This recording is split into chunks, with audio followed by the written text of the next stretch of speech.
أشهد أن لا إله إلا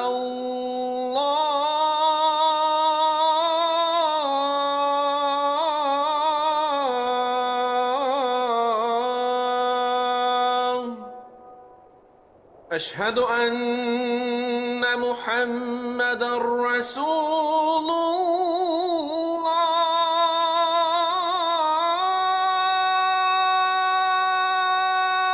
الله أشهد أن محمدًا رسول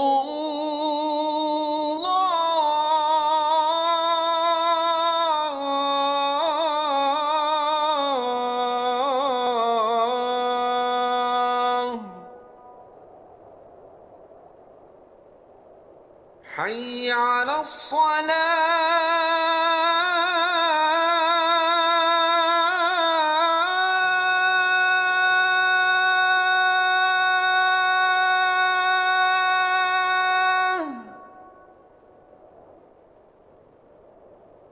حي على الصلاة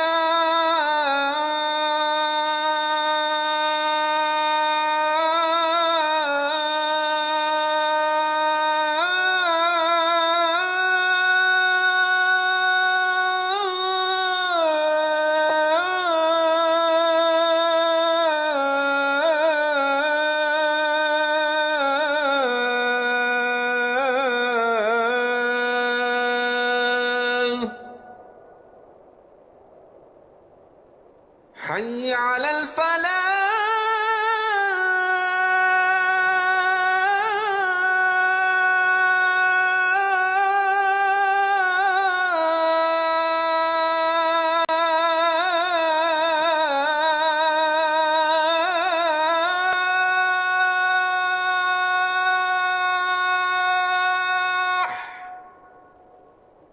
حي على الفلاح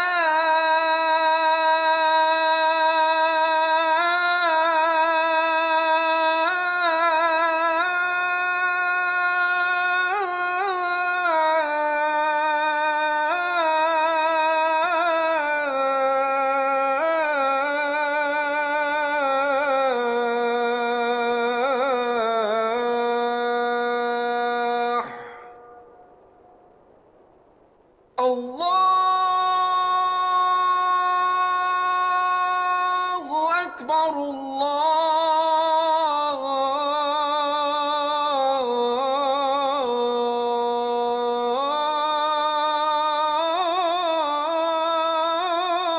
الله أكبر لا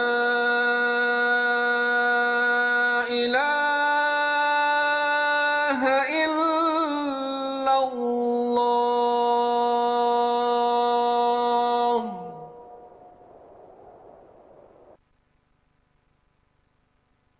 Dua after adhan. اللهم رب هذه الدعوة التامة والصلاة القائمة آت محمدا الوسيلة والفضيلة وبعثه مقاما محمودا الذي وعدته.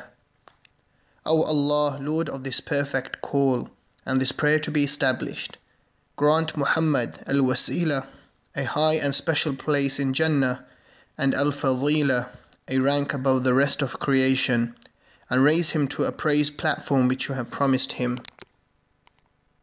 Adhan ngekutusiwako Hotel Africana. Come as a guest and leave as a friend. eno ye Salam TV. You used to tell me that I don't make you happy. All that time you would be complaining.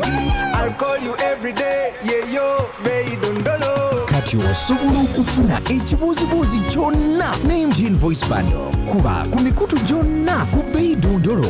Gula bando y'eddakiika 25 ku nnusu 10. Beidondolo. Oba gula daily bando yonna gy'oyagala. Nyiga star emu star 2 olondeko daily voice bundle. Oba kozesa my MTN app.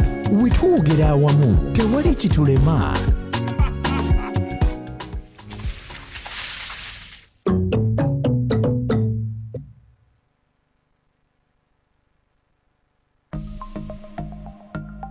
by'olina okukola obeere steady. Kozesa pin enzibu okujingirira kikalubirire abafere.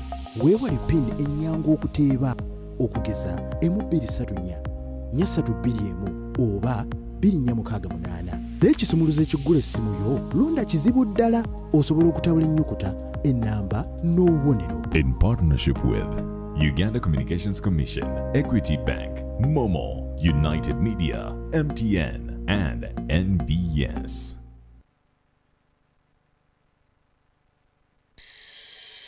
In the dance of shadows and light lies the heart of Uganda's resilience amidst the challenges of the night, where innovation meets necessity and education refuses to be dimmed, where connection thrives in the absence of power.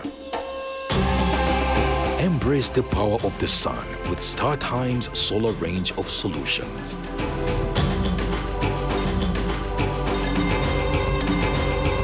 And empower your journey towards a brighter tomorrow.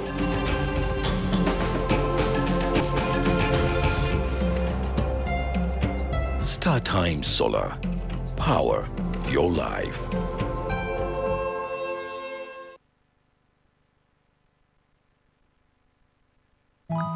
Yo fam, it's that time again.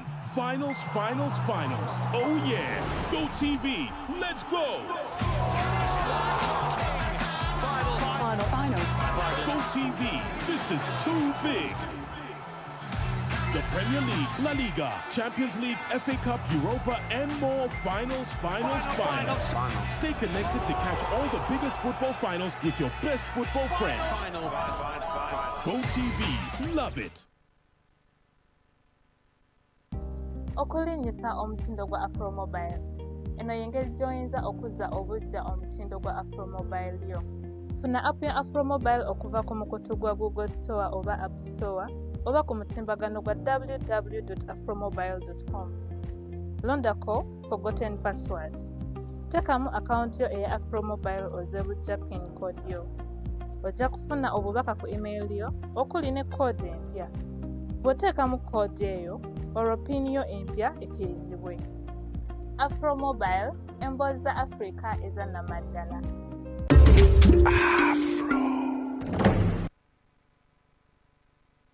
Ensangi zino amaka gaffe tegakyali kifo gye tusula busozi.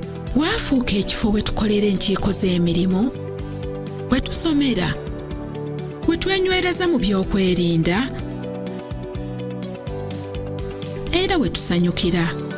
Ebintu bino byonna okutambula obulungi weetaaga internet eyesigika. Weefunire router ya MTN Wakanet esobola okuyungako ebyuma 32 ofune bando ya GB 4 ez'obwereere ku mitwalo 14,900 zokka. Obagula MTN Wakanet MiFi ku mitwalo 7.5 zokka ofune bando ya GB 15 ey'obwereere onyumirwa omutimbagano gwa internet. Genda ku maduuka ga MTN ogule MTN Wakanet MiFi oba router onyumirwe internet ekola ebyewuunyisa.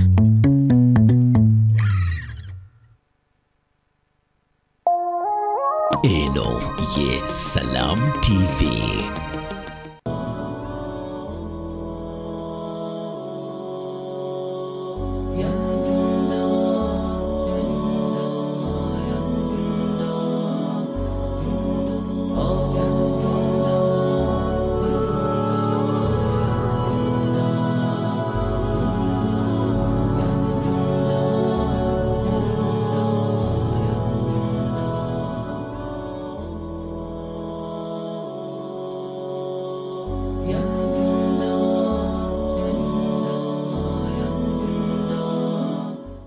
بسم الله الرحمن الرحيم الحمد لله رب العالمين والصلاة والسلام على رسول الله صلى الله عليه وسلم وبعد السلام عليكم ورحمة الله وبركاته.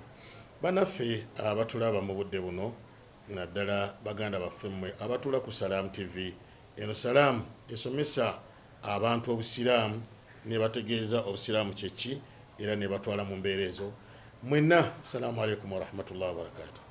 Fenno abatuusako ebigambo bino buli lwe tubeera maaso gammwe tweyagala, situyagala kuba tuli ku TV kuba n'abalala babeerako nga banakuwavu nga bakaaba naye tweyagala lwakubeera nti waliwo kye tutuusizza, waliwo kye tutadde kugamba tulina ettaffaali lye tutadde ku mpisa zo, ku busiraamu bwo, ku ggwanga lyo, ku neeyisaayo ne ku famire yo.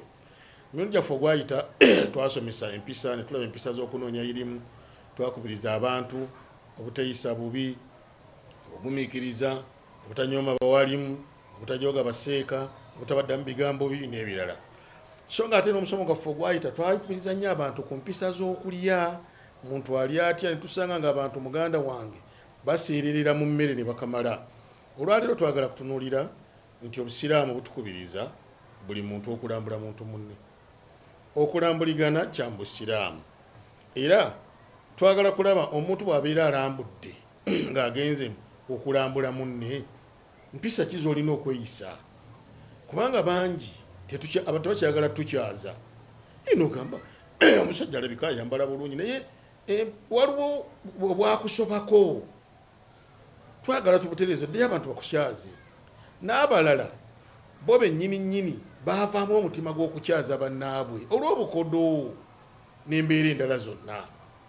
Kati nno olwaleero tugulawo nga tugamba nti adabu addiyafa, empisa z'obugenyi. Empisa z'obugenyi zino tugenda zaawulamu emirundi ebiri. Ekisookera ddala nga tunaba kuzaawulamu okukyaza n'okukyalira bikulu nnyo. Nabbi yatuuka n'otuwako hadithi namba n'atugamba nti man kaana yu'minu billah wal yawmil akhiri falyukrimu dhayfahu. Omuntu yenna bw'obanga okkiriza Allah subhanahu wa ta'ala era ng'okkiriza n'olunaku lw'enkomerero tijje luli, omugenyi muwe ekitiibwa. Ekiyitibwa okuwa omugenyi ekitiibwa eno ye Salam TV.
eno ye Salam TV.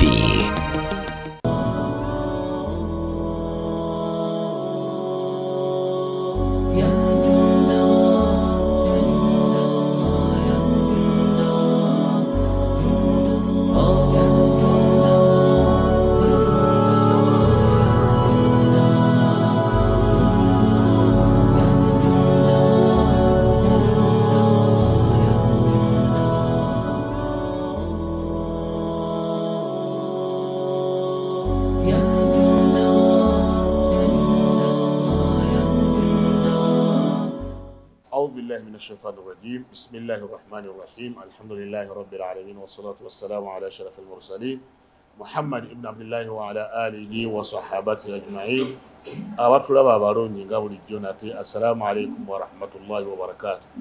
Eno ye Salam TV yaffe kututambuliza emisomo gyaffe. Mujjukire nti emisomo gyaffe gye tutambuza tulina series y'emisomo gyaffe oba enteekateeka gyetambulira mu misomo gyaffe. Twatambula nnyo n'empisa okuva emabega yonna. Empisa zirina okweyisa mu banno, empisa zirina okuwangaaliramu, zibeere za kutunda, zibeere za kugula n'ebirala bingi. Nga mu ekyo kye tugendereramu kiri ekintu kimu kyakumanya nti bwe tuba tukwataganye n'empisa ezo tusobola okutambula obulungi ne tugguka gye tulaga. N'olwaleero nno mwana tugenda kukuleetera ekyewuunyisa nga tewali kirowoozezaako nnyo mu bwongo obwo nti omuntu asobola okubeera n'empisa za kino kye twogerako. Naye olwaleero tugenda kusoma adabu libaas, empisa z'okwambala. Kubanga mu butonde okwambala kuliko embeera gye kutwetaagisa Allah gye yatuwa nga yagirambika bulungi nnyo. Yagirambika mu ibaada zaffe zennyini ate n'agirambika ne mu mbeera ezaffe eza bulijjo. Bw'obanga oyagala okukitulamu ojja kukiraba bulungi nga Allah subhanahu wa ta'ala ku mbeera ezaffe eza bulijjo yatulaga bulungi yatuga nti ya bani adam kulu washrabu wala tusrifu inna Allaha la yuhibbu al-musrifin. Abange mu abaana ba Adamu mulye ebyo ebirungi bye nabakkiriza, ebyo ebituufu bye nabakkiriza. Ebyo mamulide n'okunywa munywe ebyo ebirungi bye nabakkiriza era ebituufu. Naye temudiibuuda.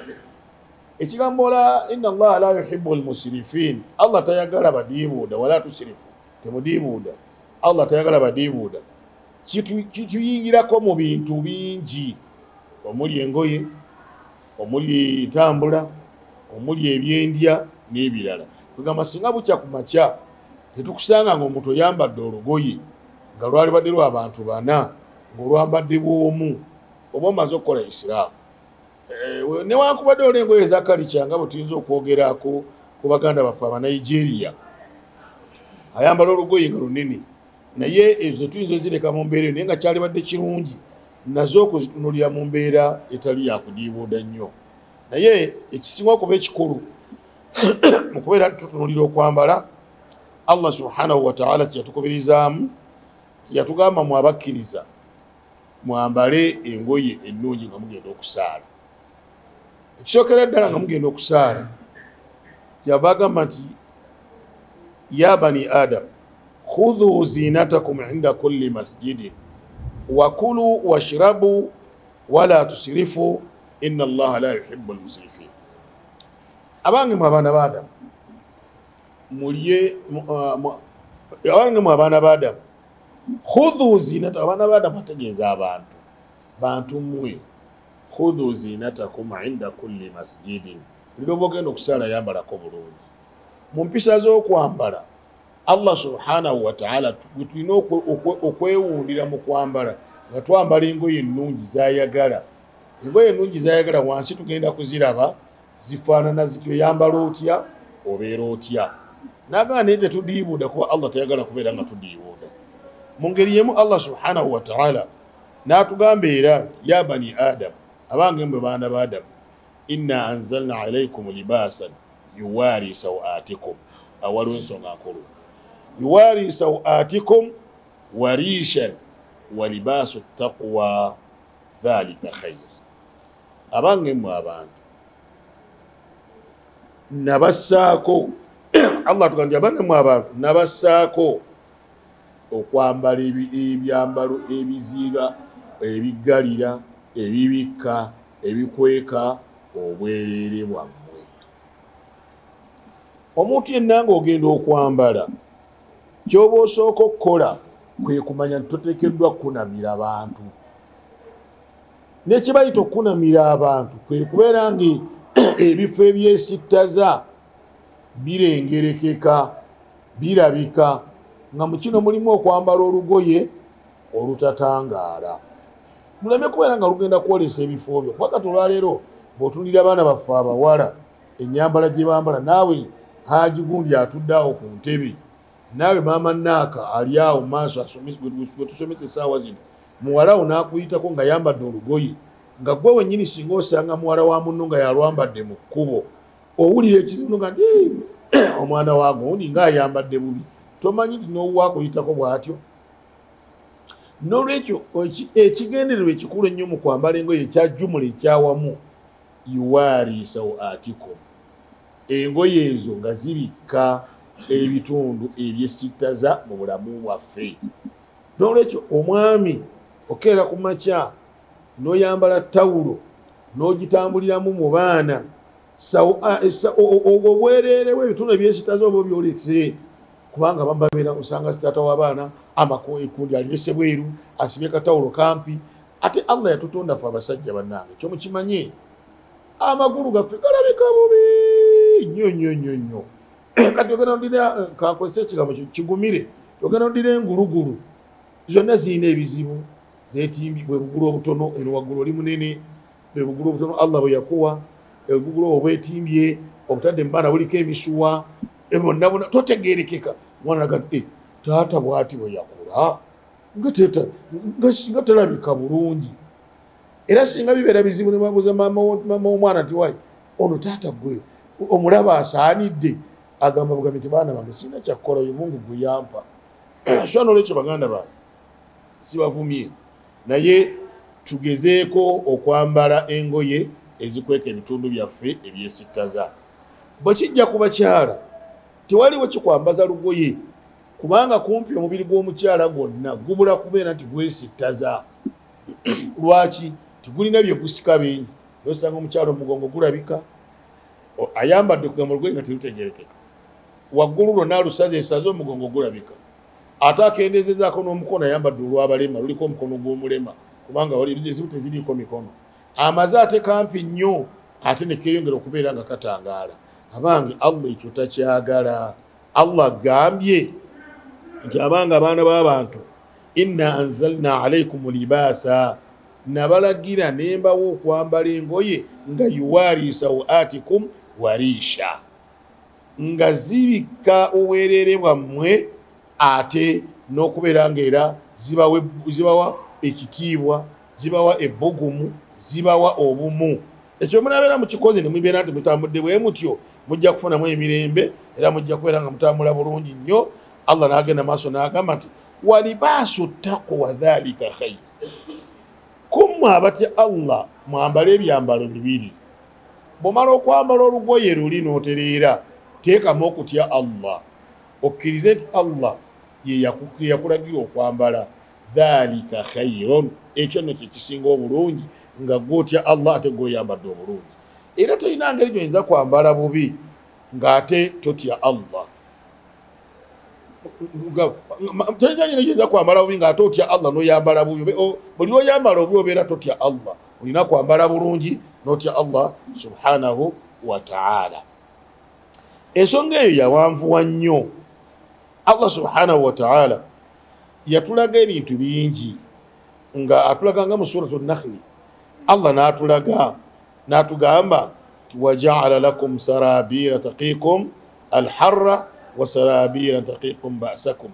Allah yabateekako engoye ze mwambala ne mubeera nga muba muzambadde, yabalagira mwambale engoye ezo ng'engoye ze muba muzambadde zibayamba obutafuna nnyo bbugumu, zibayamba obutabeera kama engoye nyangu, manyi zibayamba obutafuna mpewo, zibajjako empewo. Ate era n'endala ne mufuna engoye endala nga taqikum ba'sakum, zikweka ebibi byammwe bye mulina, zikweka enkulayo, n'olabika bulungi ng'oboyambala bagamba nti onyumye naye nga singa olujjako abantu bakwewuunya bwewuunya. So n'olwekyo mu mbeera eyo empisa z'okwambala olina okumala okumanya engoye ezifaanana bwe zityo. Tugenda kuzimanya wano ekika ekisinga okuba ekirungi oba ennyambala esinga okuba ennungi. Allah subhanahu wa ta'ala yatuuka n'okwogera ku bimu ku byatuwa. Yaga nti wa'allamnahu sana'ata labusin lakum lituhsinu min ba'sikum fahal antum shakirun. Allahu akbar walillahi alhamd. Allah ng'ayogera mu suratu al-Anbiya yali atulaga ebyali ku mulembe gwa Daawuda n'ebifaanaganako ng'ebyo ne bye yayigiriza naga nti twamuyigiriza waja'alna lakum twamuyigiriza wa'allamnahu sana'ata labusin nayigiriza Daawuda n'abantu bonna be yali awangala nabo sana'ata labusin okukola ebyambalo kuno okutunga banaye kwe mutunga abaana gundi muleme kulowooza nimwe musoose yes mumwongeddemu fashions ezaali badde ennungi nga zinyuma bwe ziba tezikunama naddala abaana abawala naddala abakyala abakulu bwe ziba tezikunama zaali badde ennungi naye ebyo byonna Allah agamba nti yabituyigiriza bibeerewo naye ng'ekigendera mu kubeera nti ayigiriza engoye ezo okubeera nti engoye ezo zambalwa lituhsinu min ba'sikum zibeere nga zikuuma endabika yaffe embi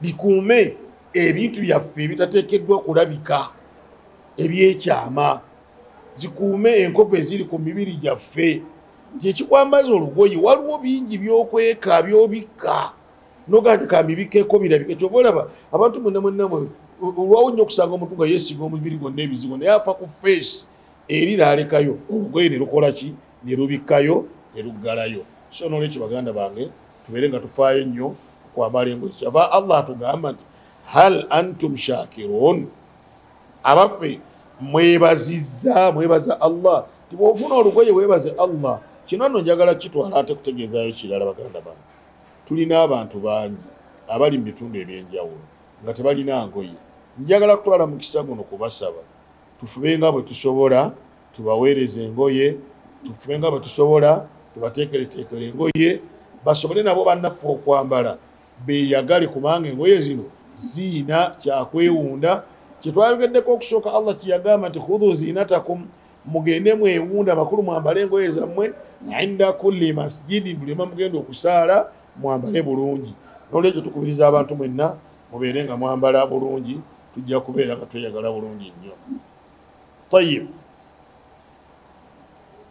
engoye zino Allah tayinza tulekaawo nagalaale ng'obuliri bw'embwa Allah atubuulira ekyokukola mu mbeera y'okwambala eyo waliwo engoye ezaatukkirizibwa n'ennyambala eyatukkirizibwa eyo gye tuwa ekitiibwa n'omutonzi gy'ayagala bannange ebintu bino tuba tubyogera tekikuleetera nnyo ndowooza egamba nti ekyo kisaana bwe kiba kikulemye kireke bwe kiba tekikulemye kikole naye bwe bwanga okireese mu kujeema ojja kufuna obuzibu mu maaso ga Allah ffe tukukubiriza nti tokivuma ekisookerwako zino ze zimu ku bika by'engoye gye tulina okubeera nga twambala ekisookerera tetukkirizibwa kwambala lugoye lwa siliki abasajja omusajja toyambala lugoye lwa siliki siliki simanyi luganda lwakyo naye mwe abandaba mujja kunkubira ku ssimu yange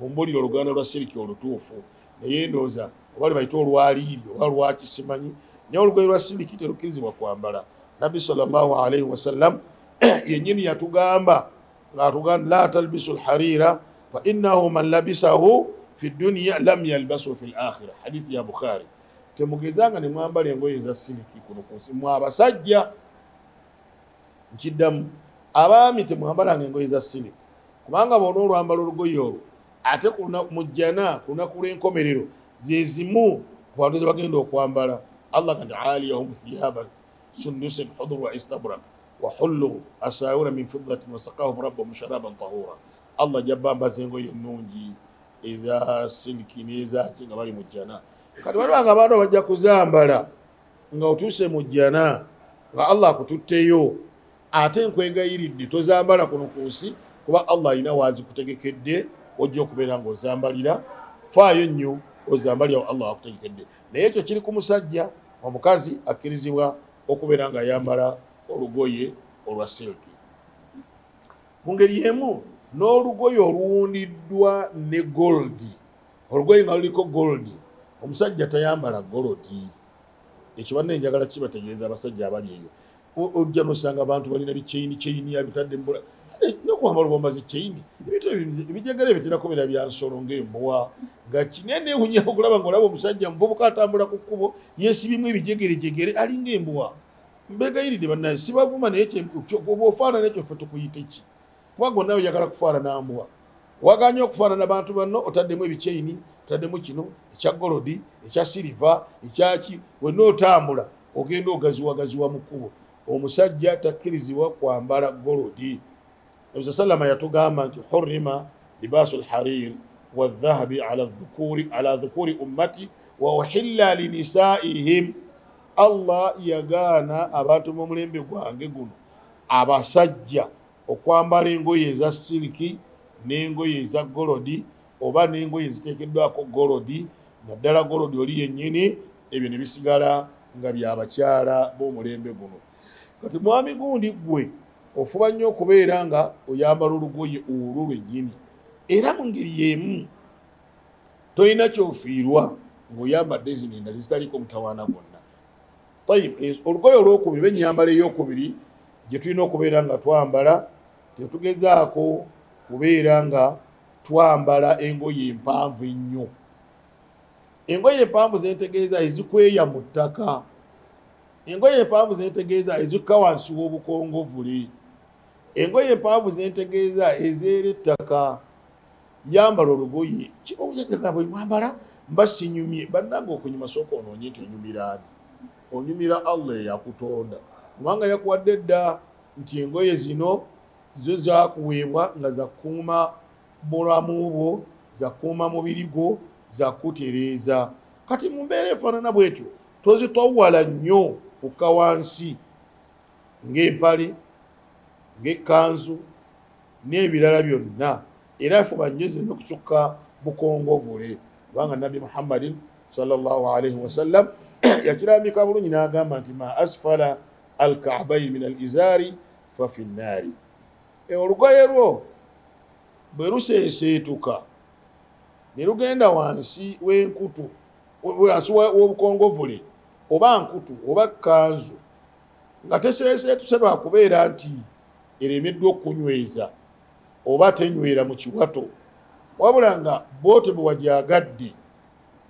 manya nti ejja kuyingizisa omuliro mu ngeri y'emu ekyo nno kikwatako ne bana abalala balina engoye zibabeera bayonoonamu manyize waliwo abavukaano b'endaba sibangako mu mativu ti engoye zaabwe ziba sizayono kuba omuntu noyambala empale ate n'ogisibira wansi eri n'ereebeeta wano wakati wano gisibidde amakudde gali bweru amabina gali bweru ogamba mbaoyambala mulembe ekyo nabbi salama takikubiriza bavubuka mmwe awamu nekyo n'okola ensobi bbiri n'okunamira abantu ng'obalaga amabina n'omala okunamira abantu ng'obalaga amabina ate n'okola nezikweya ne mu ttaka eyo ensobi bbiri nene nnyo ogenda otuwemulawemula era nze ntera obbasanga bensanga mukimanyi bwe mbasanze nti wa empale gisike emu ebadde egenda kuvaamu egenda kugwa gisike oluusi abamu babeera bampisa ne basika abalala bantunulya ne bansekerera n'abalala oluusi tebanyega naye ng'ekikulu ekirimu empale oba olugoye lulina okubeera nga telusukka wansi wa bukongovule nabi salama yatugamba kigambo kiwanvu ekyo n'atugamba nti al isbaalu fi lizar walqamisi walimama man jarra minha shay'an khuyala lam yanduru llahu ilayhi yawma alqiyama nti omuntu yenna bw'abeera nga kyetuyita okukwesa kubeera mu kkanzu oba mu mpale oba mu nkutu naye kasita omuntu abikozesa ebyo Allah ajja munyiigira nnyo olunaku lw'enkomerero tajja mumusanyukira nolwekyo njagala bakubiriza baganda bange mwenna nga bwe muli eyo kitufube nga bwe tusobola obusobozi obulina obusobola okwambala engoye ez'obulungi n'onyuma n'onyirira n'otirira naye nga tokuweeza ngoye mu ttaka ennaku zino mwayizeeyo okwambala obuntuntu obutonotono obwo obupalepale obutonotono obwo si kibi kasita kabeera nga tekakweyeeza mu ttaka so njagala obbakubiriza mwenna gye muli nti okwambala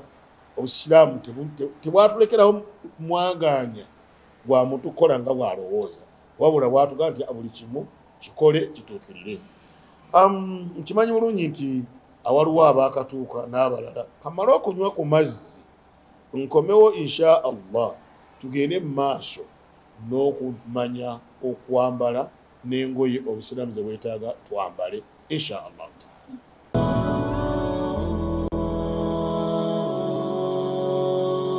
Ya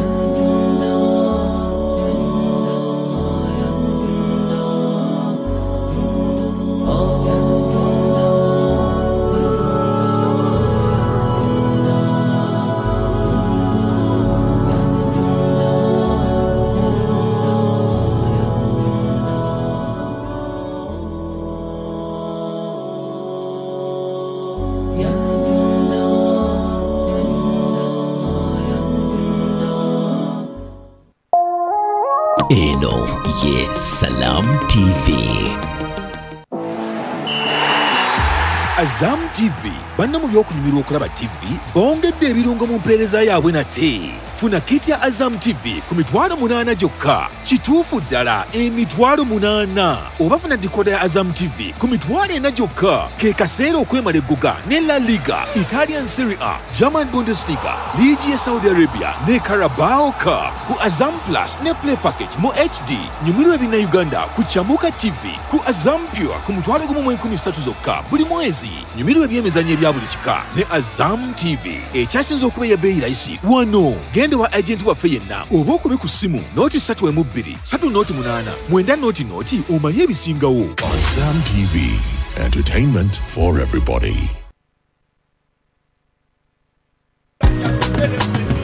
You used to tell me that I don't make you happy. All that time you would be complaining. I'll call you every day, yeah yo, baby dondolo. Kati osobola okufuna ekibuuzibuuzi kyonna ne MTN Voice Bundle. Kuba ku mikutu gyonna ku bbeeyi dondolo. Gula bando y'eddakiika 25 ku $10 bbeeyi dondolo. Oba gula daily bando yonna gy'oyagala. Nyiga star *2*2# olondeko daily voice bundle. Oba kozesa my MTN app. Wetwogera awamu tewali kitulema.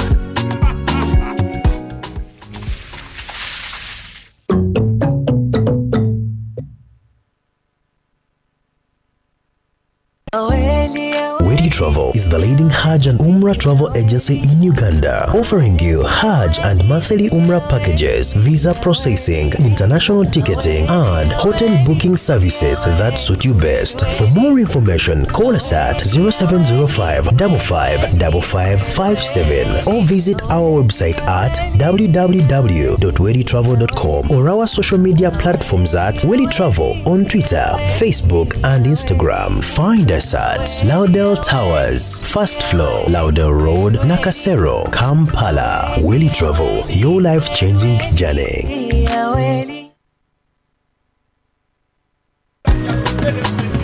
You used to tell me that I don't make you happy.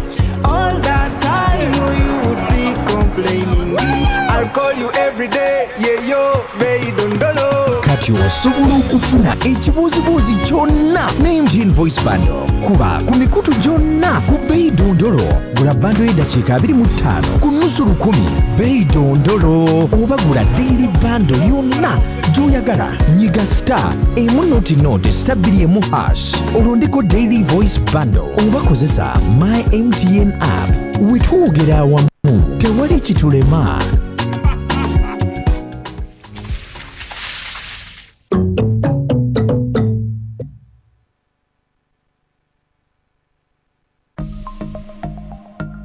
by'olina okukola obeere steady. Kozesa pin enzibu okujengerera kikaluubirire abafere. Weewale pin ennyangu okuteeba okugeza M234 421 oba 2468. N'ekisumuluzo ekiggula essimu yo londa kizibu ddala osobola okutabula ennyukuta ennamba n'obubonero. In partnership with Uganda Communications Commission, Equity Bank, Momo, United Media, MTN, and NBS. Njagala kulaba taata wange. Bulira jangu wano. Mwana wange, oluvannyuma tusisinkanye. Toli kitange. Nguzu yakoma okuzaala dda nnyo nga tannaba nakuwasa mmwe. Kati olaba byonna byonna ebituuseewo. Naye kiki ky'onjagaza? Mujja wange, anyinako obujja. Tanjagala ewatali ensonga. Amakya gano tugamala effembe mukwano. Watali n'eddagala. Fire is burning on the mountain like genda olisaasaanye mu nnyumba ye.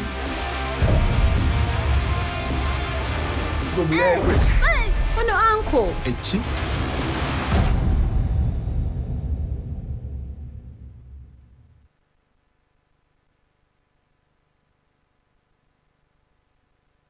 Ensangi zino amaka gaffe tegakyali kifo gye tusula busozi.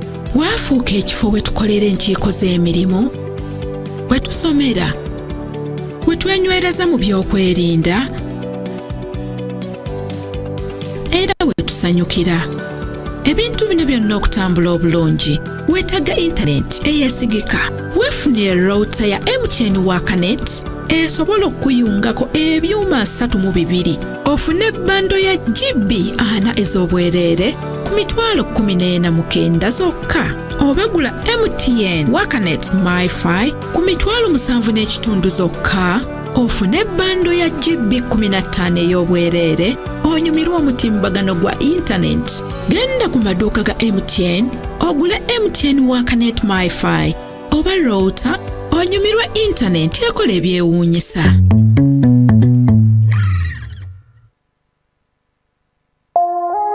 Eno ye Salam TV.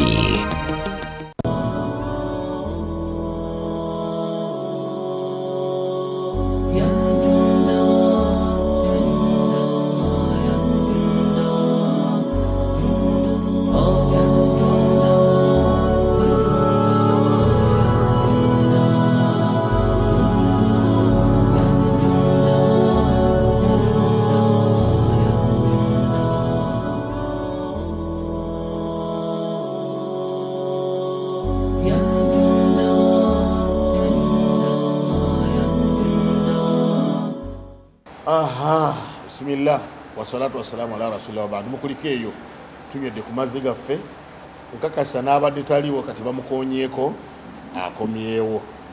Wetuwumulidde nga twogera kwambala nye tubadde twogera ku ngoye empanvu ze twambala zireme kweya na kwekweya mu ttaka. Ensonga gye tujja olugoye ennyambala olugoye tujja okuzaako olwokusatu an yu'athira au yu'thira libasa al abyad ala ghairi. Fuba nnyo ndoza kati ansa girese bulungi kuba basinga mungamba nego kibate kanze njeru zakoberera ki. Fuba nnyo okwambala olugoye olweru okusinga okwambala olulala. So n'olulala si lubi era abalwambadde tomuyita mubi naye olugoye olweru lwe lusingako obulungi okusinga ku ndala. Naye n'amabala amalala gonna gakkirizibwa mu Busiraamu. Naye olweru Nabi salama yalwogerako n'agamba albisu albayada, mwambale engoye enjeru. Temukuba kuzambala engoye zifa innaha atharu wa atyab, zitukula nnyo era zennungi. Omuntu yenna okumuzuula obuyonjo bw'obutuufu ojja bulabira ku lugoye lweru. Wadde nga n'endala osobola obbulabirako naye ku lweru lulabika mangu. Naye kirala kama wera mu lugoye olweru tolina kyeweekengera kyonna, tolina kyebakwekengera insha Allah kujjako ng'emize gyakuyitirira buyitirizi. So n'olwekyo olugoye olweru Obusiraamu bwalukubiriza nnyo. Nabbi n'atongerako n'ekirala nti wakaffinu fiiha mautaakum, muzingeemu n'abafu bamwe nga bafudde. Ekyo nno njagala mukimanyi nti omufune bwe tuba tetumuzinze mu lugoye lweru tegubeera musango. Awo kati kubanga ndowooza sirabangako bali balabye ku ssanda zitali njeru mu Basiraamu, naye zisoboka. Singa tukyesanga nga waliyo ezitali njeru abanga tusanzeyo engoye endala ezitali njeru, kisoboka omuteekamu ezo ezitali njeru. Naye enjeru we ziba weeziri ahsan zezisinga obulungi kuba Nabi Muhammadin sallallahu alaihi wasallam yazitukubiriza nnyo okubeera nga tuzambala oba nga tuzeeteekamu. N'olwekyo n'embeera era endala nti tukkirizibwa okwambala engoye endala nga mu hadithi ya Barra ibn Azib etukkirizibwa okwambala engoye endala nga Nabbi sallallahu alaihi wasallam ebiseera ebimu yazambalanga. Olwo yasinkanako nga yambadde olugoye olumyufu, olwo yayambalako olwa kiragala, olwo yasibako n'ekitambaala ekiddugavu ku mutwe. Bikkirizibwa naye kiri kikubirizibwa bukubirizibwa. So saagala naawe ataali atulaba ku Salam TV ogambye nti ate Seeka Kibaati yatugambye twambale enjeru zokka oba onyigiriza abantu ku ngoye endala naye ng'olweru lubeera lulungi nnyo. Tayyib, ensonga ey'okuna, omukyala akkirizibwa. Tubadde twogera ku mwami atakweyesa ngoye. Omukyala Omuyisiraamu yambala olugoye lwo nga lukka wansi nga lubikka ebigere byo, okkirizibwa. Ne bwe luba nga lususseemu mu kubikka ebigere ne lyewalula ate gwe okkirizibwa okubeera nti olukkako wansi era tolina mutawaana gwonna. Allah subhanahu wa ta'ala yagamba nti ya ayuha nabiy, owange gwe nabbi, agamba Nabbi Muhammadin sallallahu alaihi wasallam, qul li azwajik wa banatik wa nisai lmuminin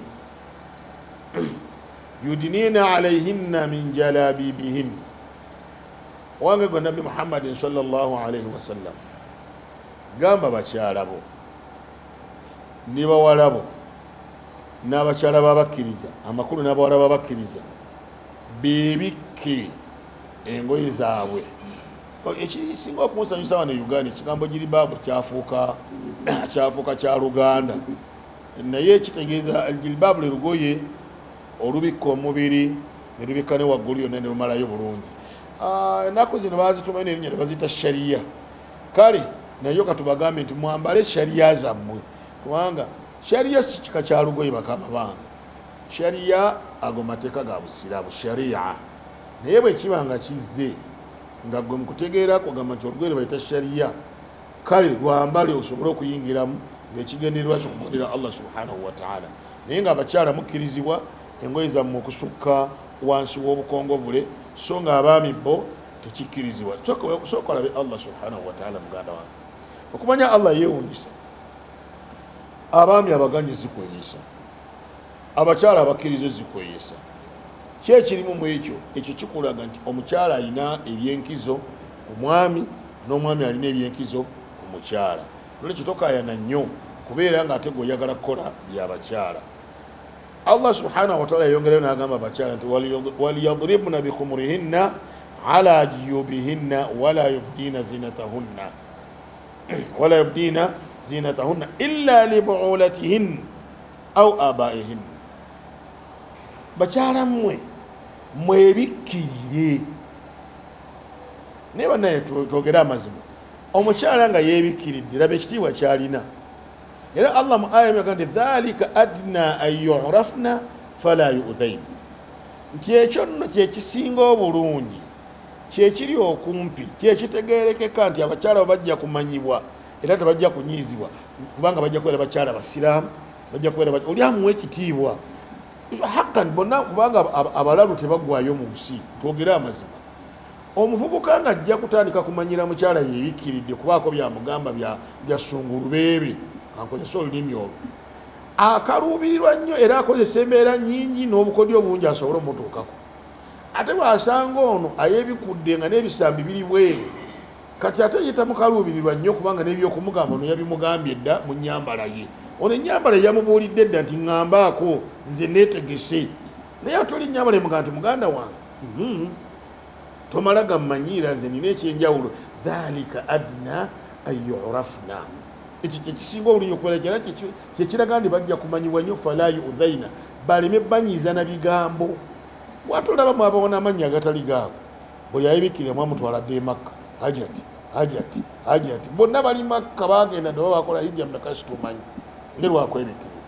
Ate bambi oli bwabeera nga si hajja nga hajati naye nga yagana okwebikkirira era teryali muyita pozi nga mukazi munene nnyo atunda obusera mu katale ali eyo ebbalibbali watera okugamba omukazi nga bamuwa bunene buli wayita hajati nga oluzadde hajati babeera banene naye ekyo si kituufu n'omulundi n'ogumu. So n'olwekyo Allah agambye walidribna bikhumuri wala yubdina zinatahunna, temwolesa bintu byammwe byakwewunda. Omukazi wenyiriza wekubye ka lipstick okoze ebyo tobyolesa illa libuulatihinna okujjako ew'omwami wo oba bwe batosobodde ekyo kyenyini oba wamuba kitaabo bakulaba gati mungu yampa akaana kange nazaala akaana akalungi oba omwami agambe nti alhamdulillah nawasa omukyala masha Allah tabarakallah. Naye kati bano abebbali bobiraga boba oyagala bagambe ki obanga abayita. N'olwekyo omukyala weebikkirire oggumire era bw'oweebikka n'oggumira oba ofunyeemu embeera nnyingi nnyo kubanga oweebwa ekitiibwa obeera n'ebbugumu mu mubiri ekyo kyabasinga bekikwatako bajja kitegeera betwogera nti obeera n'ebbugumu kubanga waliwo abalyagala nga lyagalwa ate mu ngeri y'emu obeera ogondedde Allah subhanahu wa ta'ala era oba okoze ibaada. So ebyo oba obikoze mukyala gwe mu mpisa z'okwambala ojja kuba ofunyeemu. Empisa endala y'okwambala tutera nnyo okwambala empeta naye empeta tuba tuyambadde era abaami kino kibakwatako tuyambalanga empeta nga ya golodi tuyambalanga empeta nga erimu embeera ng'erimu golodi ekikulu ennyo golodi tuyambalanga empeta nga ya golodi wa nabbi sallallahu alaihi wasallam yagigaana okubeera nti omusajja ayambala empeta ya golodi oba ayambala golodi. Naye abakyala baffe basobola okwambala necklace owa golodi bo ne bamwambala n'okusingira ddala ng'amwambalidde bba, era kyekituufu amwambalire bba, tamwambalira muntu mulala, oba amwambale ng'aba taata we yajja okumulaba ng'amwambadde kagolodi ako. Era abaami ng'ofunyeyo kasente genda kwoloweekake mu bulumi oguliyo mukyala wo kagolodi ne bwe kabeera katono okamuweeko akambala oba kampeta oba kamubulago. Naye si bye bino ebyempeta yogamba kati nkusibye empeta ne mufukamira n'okufukamira embeera mu bizibu ebingi ennyo musimanyi omwenge eginze kano kako kakulaba ng'essanyu bw'omutulako naye nga mukweri oyo atemagana bulungi nnyo. Golodi oyo ku bakazi akkirizibwa, ku baami takkirizibwa, twakyogeddeko dda mu maaso eyo. Mu ngeri emu bw'ebeera nga empeta si ya golodi ng'eyinza okubeera nga ya feeza ndoza gutwalise nga silver, eyo yo omukyala omwami akkirizibwa okubeera nti agiyambala yo terina nnyo mutawaana ku kyo, naye ekisinga obulungi neobeera ng'ogireka ekyali kuyambye nnyo. Ensonga endala oba ennyambala endala, alla yalbisa almuslimu libaasa almuslima, omwami tokkirizibwa kwambala byambalo bya kikyala ebyefaananyiriza abakyala. Wano nno wanene kubaka tulina ba comedian bambala ebiteeteeyi ne bajja okukola comedy. Mwami gundi ng'oli musiraamu ekiteeteeyi kiveeko wadde ng'oli mu comedy, ojja kuba okoze ensobi. Abaami tetukkirizibwa kwambala by'abakyala. Abaami olwaleero mutadde obuntu mu matu, obuuma bw'omu matu, ekyo tekikkirizibwa musajja wadde era towummula mwana w'omulenzi matu kyatekemu obuuma bw'omu matu. Ate ku mulembe guno kyalaze wala, kiina n'ebirala byekituuma nti yandibanga omwana ono oba omuvubuka ono alina abavubuka banne bakabassanya. Ekyo nno si kirungi n'akamu, toyambala byambalo bya kikyala omwami. Kyo nno kiriko n'ekikolimo kinene nnyo. Nabi salama yatugamba ti laana Allahu almukhannathina min arrijal walmutarajjilati min annisaai.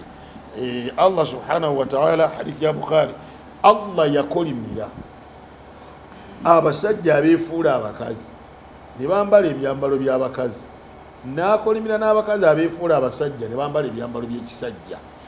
Mbeegayiridde mu abasajja abookya enviiri, abasajja abasiba enviiri, abasajja abateeka omuntu mu matu, abasajja abambala engoye z'ekikazi, ebiteeteeyi, gomesi, mubira byemukola muyingira mu kikolimo. Mbeegayiridde mukiveemu, Allah ajja bakolimira.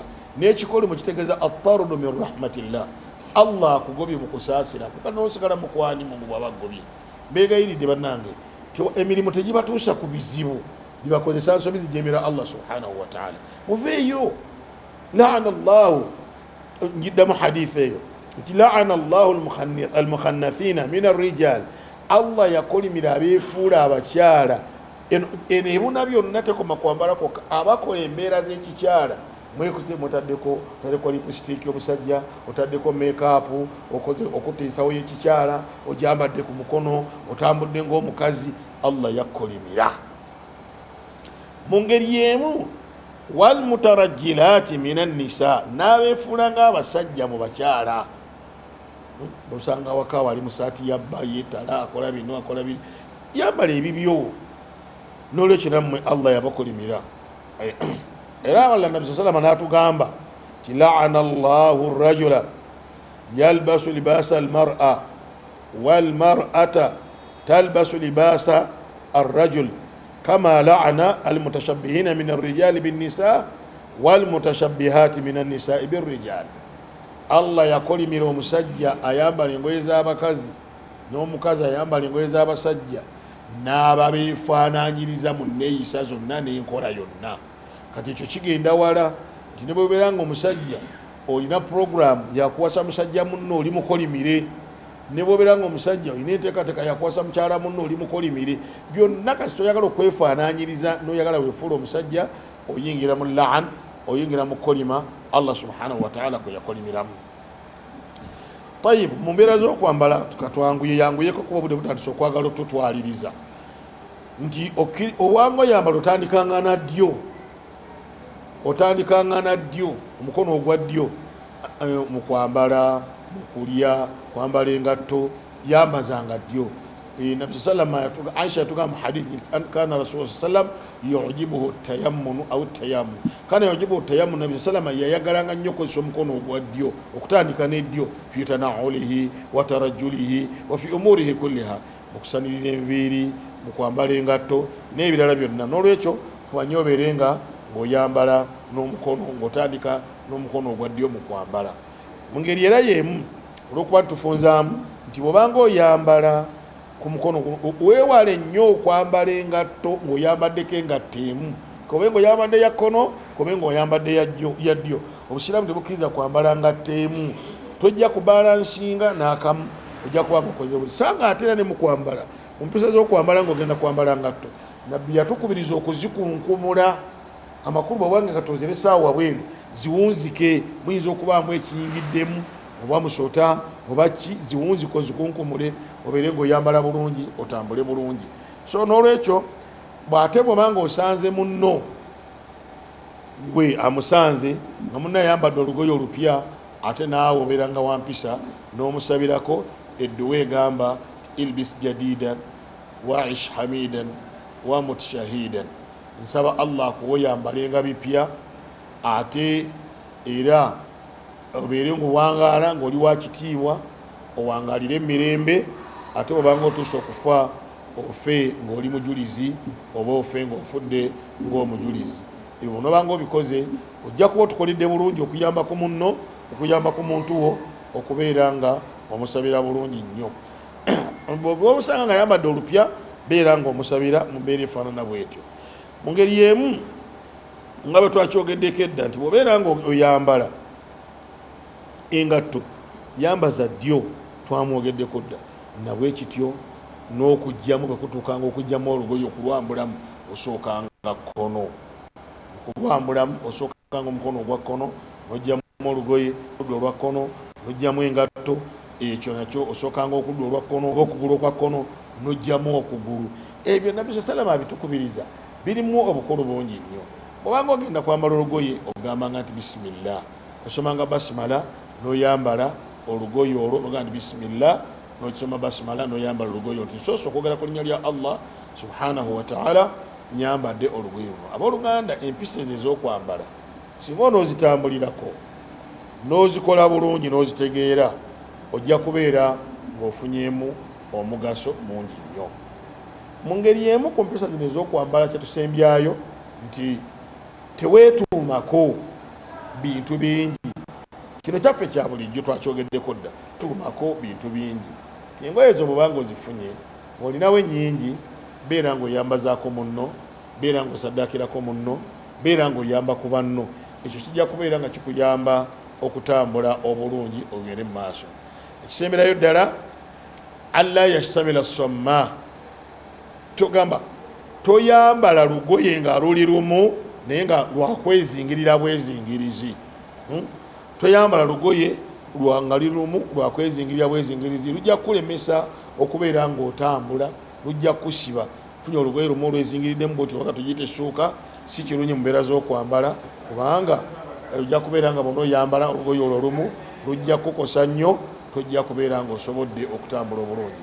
Ebyo bw'ona obikola ogenda kufuna emirembe mu nsi, ate ogenda kwambala obeere nga otambula bulungi nnyo era nga weeyagalira mu nsi eno. Tusaba Allah subhanahu wa ta'ala w'ekitiibwa akkirize galasa yaffe eno.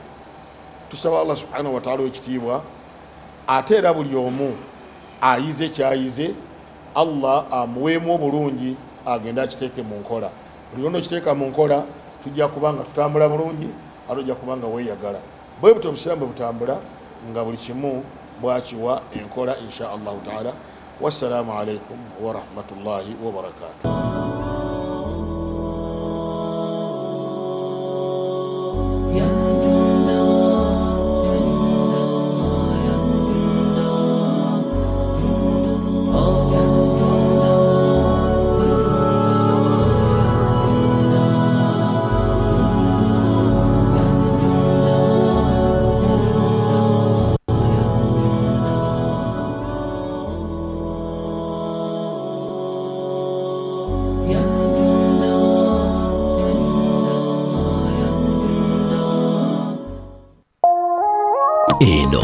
Yes, Salam TV.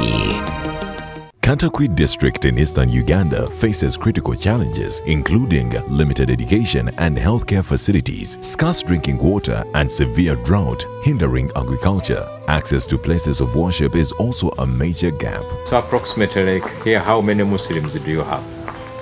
Approximately. We in this area, like families, yeah, Muslims. so far around 40. 40. Around 40 families. Yes. 40 yeah, residing just within here. With yeah. We don't have any Muslim school. We don't have any health center.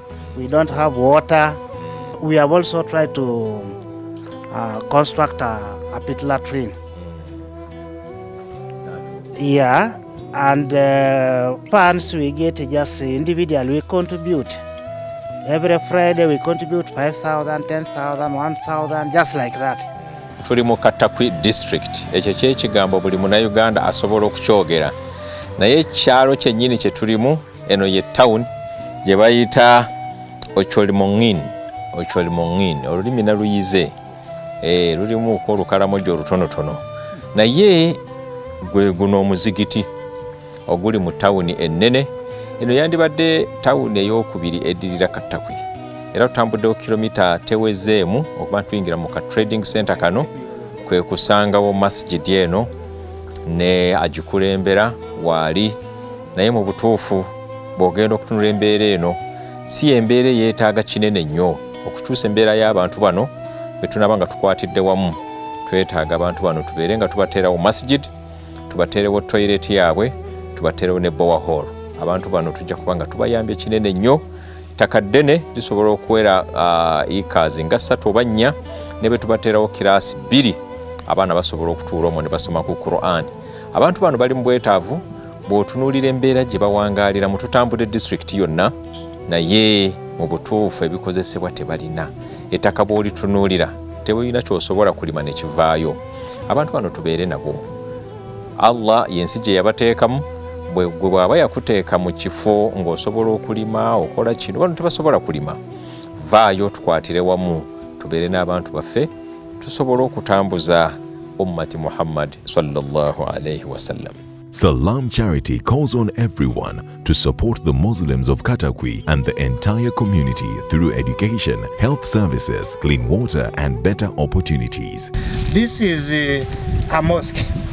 They use this grass here, but after the termites disturbing and the animals, they resorted now going under the other mango tree.